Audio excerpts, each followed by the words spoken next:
It's Nancy Mimless back on the BV. Woo! How are you, my dear? I'm good. How are you? Good. What are we talking about this evening? We are talking about the inaugural show at the new Genesius Theater at Duquesne University. This is a big deal. It's a new theater. Huge. So It's like a $4 or $5 million production. It's a 120-seat black box theater, and it is Genesius is named after Gesundheit. Thank you. I had to sneeze. Is named after the Roman Catholic patron saint of actors and comedians. Oh. That's what it's named after. I never knew that. Not Genesis, which is what I thought it was. Genesius. Yes, and it is John Lane's 100th production. He's the amazing director.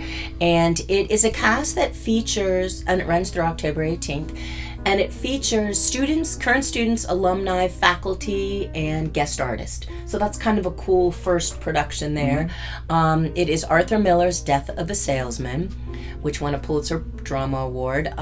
It is about the American dream and all that it is, and it opens with a flute playing Willie Loman walking in with his luggage, downtrodden and beaten and exhausted by the world that he lives in as a traveling salesman, and the lights and the music, and I want to get this out so I don't forget, are really interesting because the stage is sort of set up, and the lighting underneath was, and I had asked someone like, what was with the lighting? It was supposed to be the furnace, which is what's. So that was kind of an interesting thing that I thought, that's really cool. And the music just sort of strums you along this emotional journey of Willie Loman's somewhat completely tragic life of, always going out and being this traveling salesman, and how he had all these hopes and dreams for himself and his family, and they just fall apart. And there's another really interesting thing about he's constantly trying to grow seeds.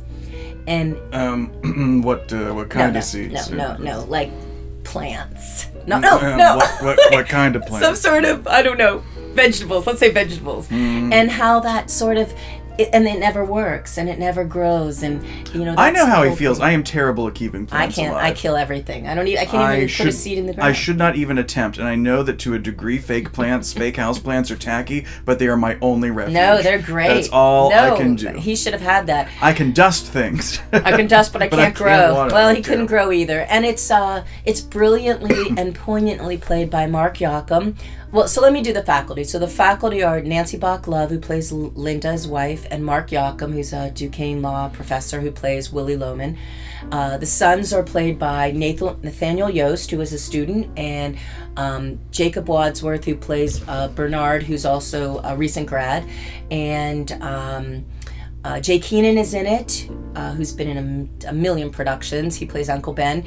And Tim Tolbert, who was also an alumni, plays Uncle Charlie. And Kurt Wooten, who is probably known to most of us as Pittsburgh Dad, blew me away with how wonderfully he captured this torment of the son who tried so hard and had so much hope to be something, and then just some little tiny, I don't want to give things away in the plot, destroyed that, and the relationship of that. And it's but really Mark Yocum, it's all about Mark Yocum's despair. Like, you literally leave there feeling horrible for this person who had to struggle so long in his life. He tries and he keeps getting hopeful, and his version of the American dream is to be rich and well liked and popular, and that's what he thinks he kind of was in his heyday, but he never really was, because at his funeral there's no one. And he comes in and out of reality, and he has complete mental degeneration, and he has illusions, and he has people he talks to, and everybody tries to help him, and he just sinks lower and lower, and he tries to not be traveling and stay at home and work in that office in New York, and they won't let him, and then he gets fired, and it's just a series of just more and more depressing things, although beautiful and emotional.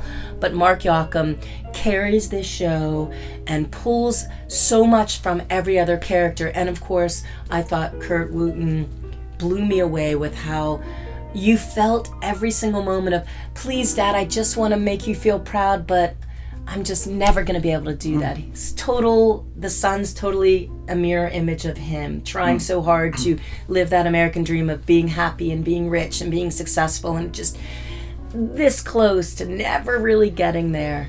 I know. Sorry. Poignant and sad. Let's have a drink. Let's have a drink for that. But well done, I suppose, and the music was Well used done. to good effect. And the music was used brilliantly. There was just the opening with the flute, and then just the sounds coming in, and the sound was really great. So I just really felt it was a production to see, and this production just vividly depicts the American dream and what it unfortunately entails for most of us in the world. Bring food. Yeah. Eat before you go. It's Why 3 is that? hours. 3 hours. Oh, might be death of an audience member. Death by the of an end audience. Well, if you don't eat, you're gonna feel like you're dead.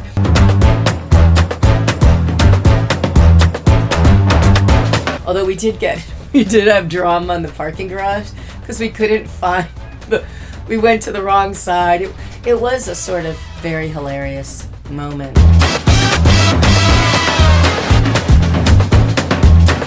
People get into a theater and that's when they want loud candy.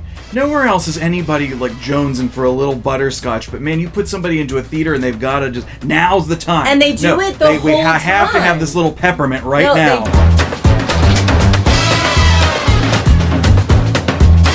Do it the whole time. All they want to do is eat that piece of candy, and then It's sickening. It's a I sickness.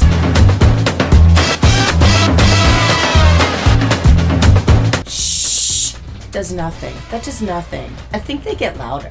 And they said their defense is, no, pardon me. There are 24 hours in this day, and I need these 2 minutes right now to I need my consume snack. this Werther's original.